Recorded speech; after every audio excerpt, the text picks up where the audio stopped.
సెహ్వాగ్ లైన్లోకి వచ్చిండు. భారత్ బాక్ భారత్ పాక్ మధ్య యుద్ధం నేపథ్యంలో భారత మాజీ క్రికెటర్ వీరేంద్ర సెహ్వాగ్ స్పందించారు. ఉగ్రవాద చర్యలపై మౌనంగా ఉండడంతో పాకిస్తాన్ యుద్ధాన్ని ఎంచుకున్నట్లు అయిందన్నారు. ఉగ్రవాదుల ఆస్తులను రక్షించడం, వారి గురించి ఎక్కువగా మాట్లాడటం చేసిందని తెలిపారు. భారత భద్రతా దళాలు సరైన సమాధానం ఇస్తాయని, పాక్ మరచిపోలేని విధంగా ఉంటుందని సెహ్వాగ్ చురకలంటించారు.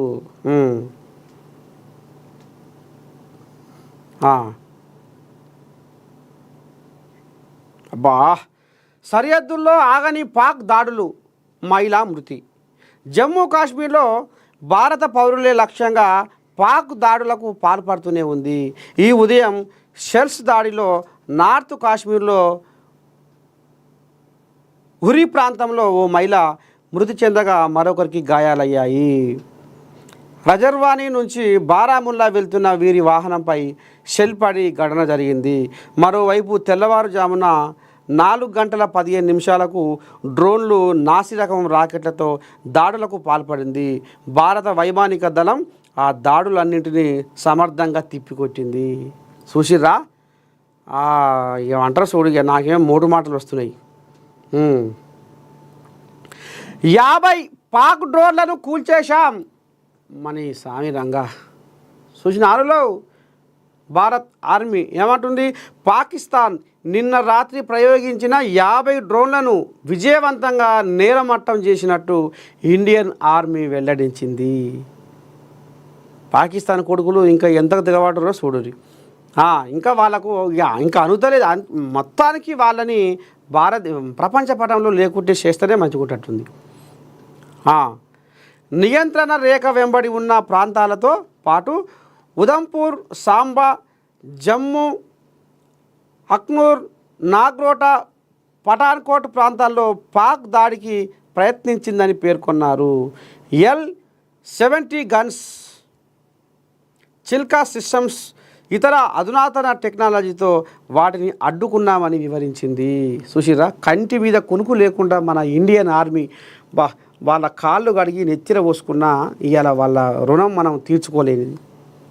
ఇవాళ వాళ్ళు భార్య పిల్లల్ని వదిలిపెట్టి నా దేశం, నా జాతి, నా దేశం, మేమంతా ఒకటి, ఈ దేశం కోసం నేను ప్రాణమైన ఇస్తా, ఈ దేశం కోసం నేను సచ్చినా నాది చరిత్రే, ఈ దేశం కోసం నేను ఎంత కాడికైనా అన్నట్టుగా పాపం వాళ్ళు ఇవాళ కంటి మీద కునుకు లేకుండా వాళ్ళు టైంకు ఏడ తింటుర్రో, ఏడ ఉంటుర్రో, ఏడ వంతుర్రో, కానీ మొత్తానికి ఇవాళ దేశానికి ఒక కాపలలాగా వాళ్ళు ఇవాళ అరిగోస పడుకుంటున్నైనా ఇవాళ ఇంత శర ఎలా వస్తుర్రు.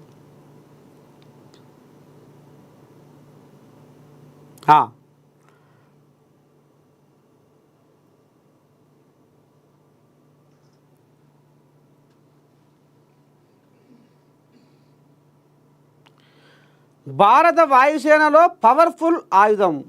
భారత సాయుధ దళాలు ఆపరేషన్ సింధూర్ను ప్రారంభించిన తర్వాత భారతదేశం S-400 ఎయిర్ డిఫెన్స్ మిసైల్స్ సిస్టమ్ను యాక్టివేట్ చేసింది.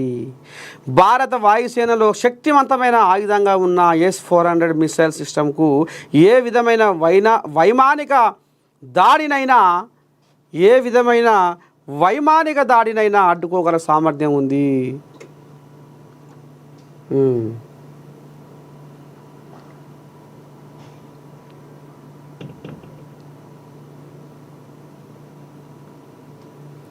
సరే, ఇంకా యుద్ధం గురించి ఇంతవరకు దాకా తెలుసుకున్నాం. ఇంకా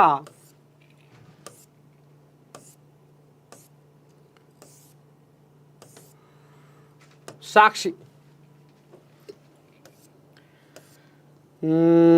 దాయాది దుస్సాహసం ధీటుగా బదులిచ్చిన భారత్. యుద్ధం మొదలైంది. లాహోర్ నుంచి కరాచీ దాకా ముప్పేట దాడులు. అంతకుముందు సరిహద్దుల్లో దాడులతో కవ్వించిన పాక్. సైనిక పౌర లక్ష్యాలపై హమాస్ తరహాలో పాక్ క్షిపణులు, డ్రోన్లు.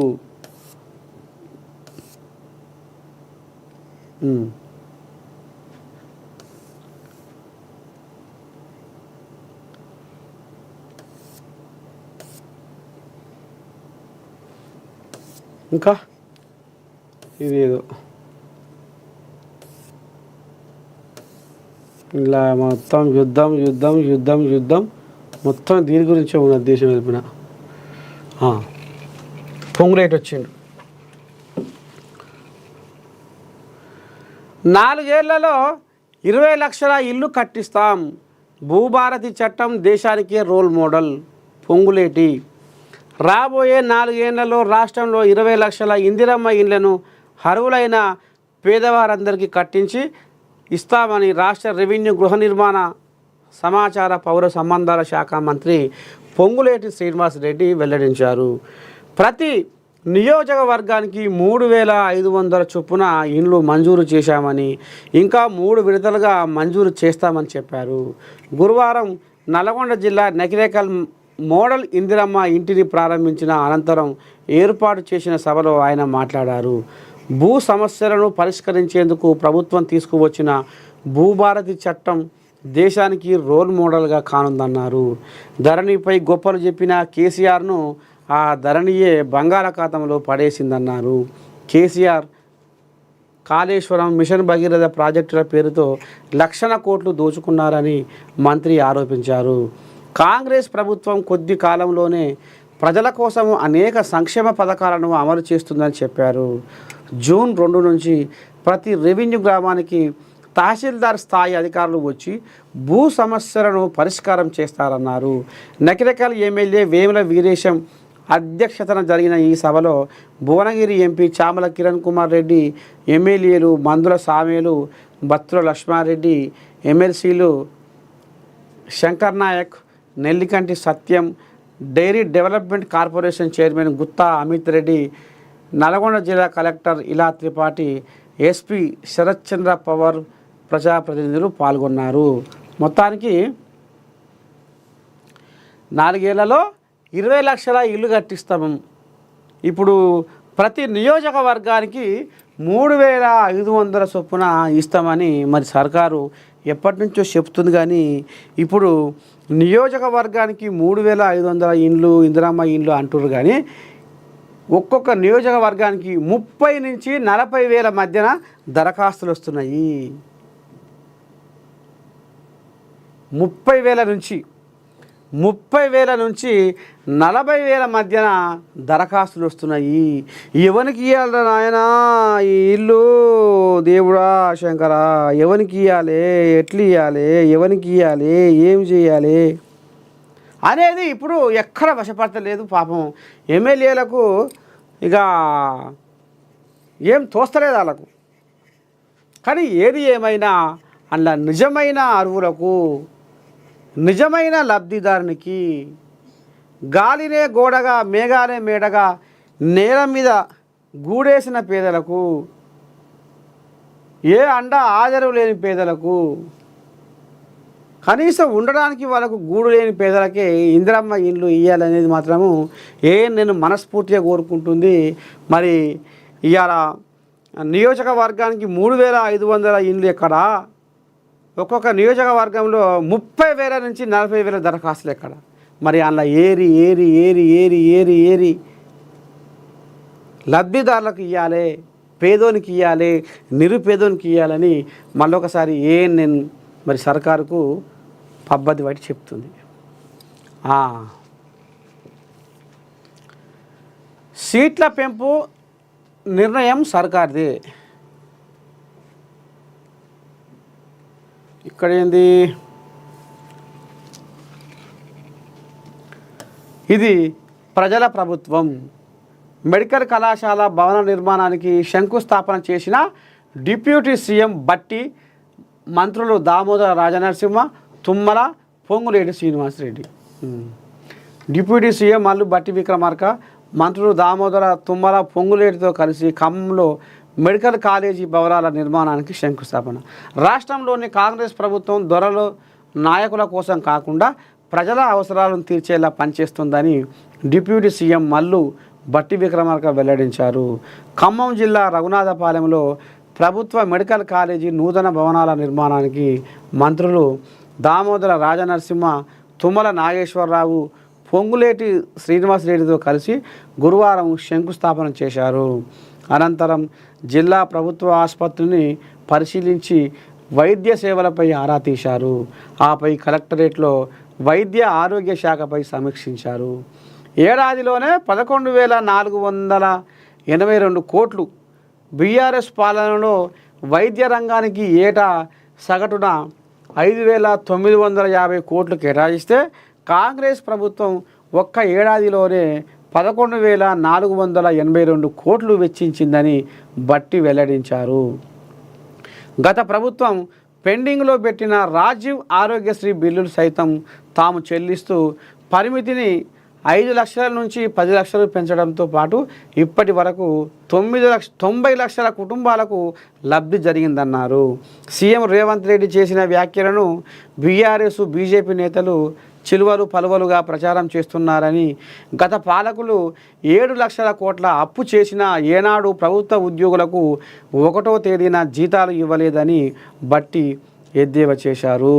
ఇక అంటే నిన్నమొన్న పెద్ద మనిషి ఇక నాకు ఎక్కడ పోయినా అప్పు పుడతలేదు, ఇక మరి సర్కారు సంతకబేటిలో శాసకాన లేదు, 7 లక్షల కోట్ల అప్పు చేసిపోయిండు దొర, మరి ఈ సంసారం ఎట్టెలా తీయాలి, నెలకు మరి వచ్చే ఆదాయము 18,500 కోట్లే వస్తుంది ఆదాయము, మరి ఈ సంక్షేమ పథకాలకు అనుకో, ఈ సర్కారు ఉద్యోగస్తులకు జీతాలు అనుకో, మరి వీటి వంచాలంటే 22,500 కోట్లు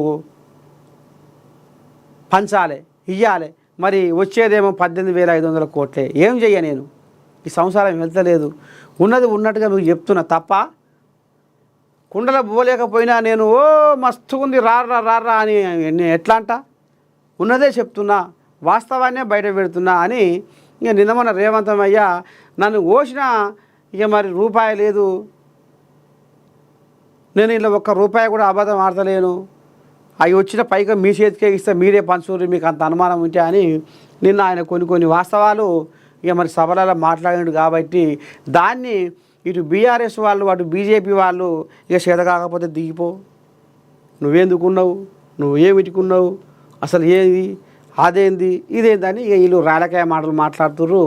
ఇక అలా మాట్లాడితే ఇగో బీఆర్ఎస్ బీజేపీ నేతలు చిలువలు పలువలుగా ప్రచారం చేస్తున్నారని ఈ రకంగా వీళ్ళు కాంగ్రెస్ వాళ్ళు అంటుర్రు.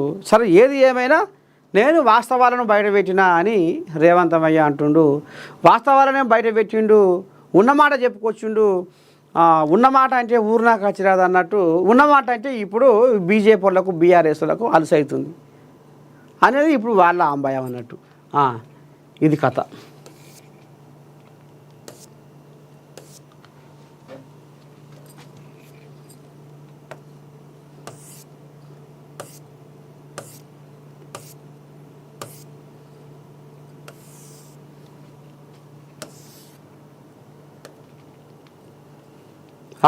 జ్యోతి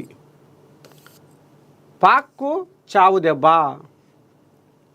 ఇది యుద్ధం గురించి ఉన్నది. కరాచీ ఒమ్రారా పోర్టులపై భారత్ భీకర దాడి, రంగంలోకి ఐఎన్ఎస్ విక్రాంత్, దాని వెంట 26 యుద్ధ నౌకలు, బ్రహ్మోస్ క్షిపణులతో మెరుపుదాడులు, పాక్కు చెందిన 10 నుంచి 12 నౌకలు ధ్వంసం, 1971 పునరావృతం. ఐఎన్ఎస్ విక్రాంత్ ప్రతీకాత్మక చిత్రం.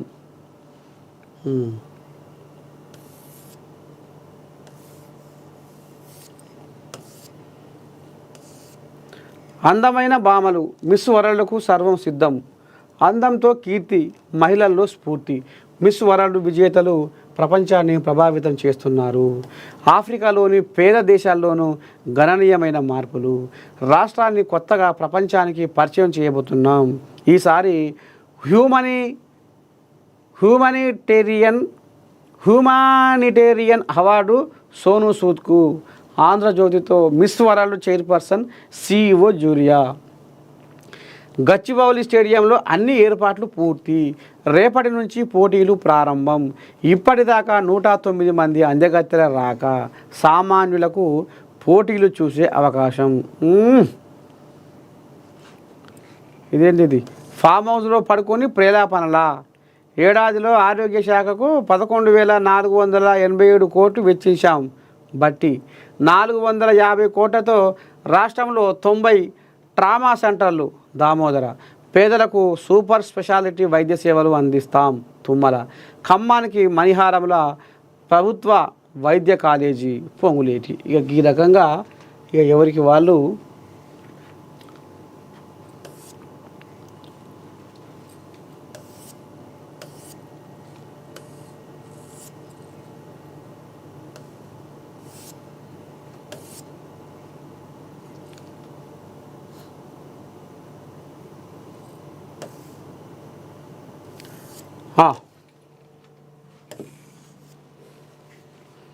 ఇంకొక ఇదేందో చూద్దాం. 3 ముక్కల ఆటకు ఇక స్వస్తి. ఏపీకి అమరావతి ఏకైక శాశ్వత రాజధాని తీర్మానానికి ఏపీ కేబినెట్ ఆమోదం.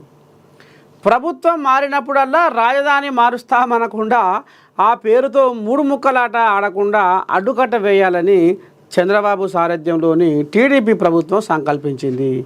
అమరావతిని ఆంధ్రప్రదేశ్కు ఏకైక శాశ్వత రాజధానిగా పేర్కొంటూ రాష్ట్ర విభజన చట్టాన్ని సవరించాల్సిందిగా కేంద్ర ప్రభుత్వానికి విజ్ఞప్తి చేసింది. ఈ మేరకు గురువారం ఏపీ కేబినెట్ తీర్మానం ఆమోదించింది. కేంద్రం ఈ దిశగా చర్యలు తీసుకుంటే అమరావతి రాష్ట్రానికి చట్టబద్ధమైన రాజధానిగా ఆవిర్భవిస్తుంది. విభజన చట్టం 2014లోని సెక్షన్ 15 సబ్సెక్షన్ 2లో ఆంధ్రప్రదేశ్ తెలంగాణకు హైదరాబాదు 10 ఏళ్ల పాటు ఉమ్మడి రాజధానిగా ఉంటుందని, ఆ తర్వాత తెలంగాణకు హైదరాబాదు రాజధానిగా ఉంటుందని, ఆంధ్రప్రదేశ్ కొత్త రాజధాని ఏర్పాటు అవుతుందని పేర్కొన్నారు. కేంద్రం ఆంధ్రప్రదేశ్ కొత్త రాజధాని అమరావతి అని పేర్కొంటూ సదరు సెక్షన్ను సవరిస్తే అమరావతి చట్టబద్ధమవుతుంది. రాజధాని మార్పు నాటకాలతో దాంతో తెరపడుతుందని ప్రభుత్వం భావిస్తుంది. ఇటీవల ముఖ్యమంత్రి చంద్రబాబు పలు సమావేశాల్లో ఈ అంశాన్ని ప్రస్తావించారు. దీనిపై ఇప్పుడు కేబినెట్లో చర్చించి తీర్మానం ఆమోదించారు. అలాగే అమరావతికి వచ్చి రాజధాని పునర్నిర్మాణ పనులను ప్రారంభించిన ప్రధాని మోదీకి పవిత్ర మండలి ధన్యవాదాలు తెలిపినట్లు సమాచార, పౌర సంబంధాలు, గృహ నిర్మాణ శాఖల మంత్రి కొలుసు పార్థసారథి విలేకరులకు తెలిపారు. గత 5 ఏళ్లలో ఏపీ రాజధాని ఏది అని అడిగితే చెప్పలేని దౌర్భాగ్య పరిస్థితి ఉన్న విషయం అందరికీ తెలిసింది. రాష్ట్ర ప్రజలందరూ కూడా మీ రాజధాని ఏదని ఇక ఇతర రాష్ట్రాలు, దేశాల ప్రజలు అడిగితే చెప్పుకోలేని దౌర్భాగ్య పరిస్థితిని చూశాం. వాళ్ళు ఇష్టం వచ్చినట్లు 3 రాజధానులు రకరకాల పేర్లు పెట్టి ఏ రాజధానిని నిజం చేయలేదు. భవిష్యత్తులో ఇలాంటి పరిస్థితి తలెత్తకూడదనే ఉద్దేశంతో ఈ రాష్ట్రానికి గర్వించదగిన రాజధానిని నిర్మించాలని సీఎం చంద్రబాబు సంకల్పించారు. విభజిత ఆంధ్రప్రదేశ్కు అమరావతిని రాజధానిగా పేర్కొంటూ కేంద్రం సదరు చట్టంలో సవరణ చేయాలనే ప్రతిపాదనకు మంత్రిమండలి ఆమోదం తెలిపింది.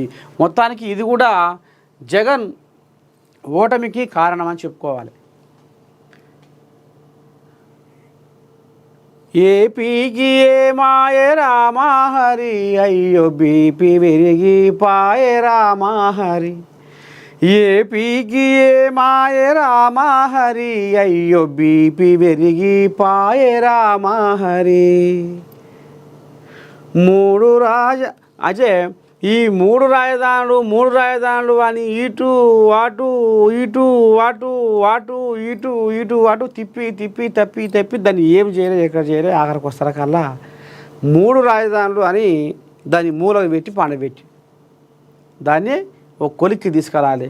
ఏ చక్కగా చేయలే. జనాలు విసిగి వేసారిపోయిర్రు. అసలు ఏమంటారు చూడు, ఇక పిల్లగాడు ఒక పొలగాడు బయటికి పోతే మీ అయ్యెవర్రా మీ అమ్మెవర్రా అంటే చెప్పలేని పరిస్థితి ఉన్నట్టుగా ఇప్పుడు ఆంధ్రప్రదేశ్ జనాలకు కూడా ఇంతకు మీ రాజధాని ఏంది అంటే ఏం చెప్పాలనో వాళ్ళకు అసలు పిసికిల పడిపోయారు జనాలు. ఏంది ఇంత బతికి మా ఆంధ్రప్రదేశ్కు రాజధాని లేదు, ఏమన్నా అంటే 3 రాజధానులు అని పేరు. ఏదో ఒక ఇక వాంటర్ చూడు, ఇక మరి ఇక మూడు సామెత ఉంది. ఒక ఆయనకు 7 బెండ్లాలు అన్నట్టు ఇక ఇప్పుడు ఈ ఏపీకి 3 రాజధానులు అన్న మాటే కానీ ఏది నికరం లేకపోయాయి ఆయన కాడికి వచ్చింది.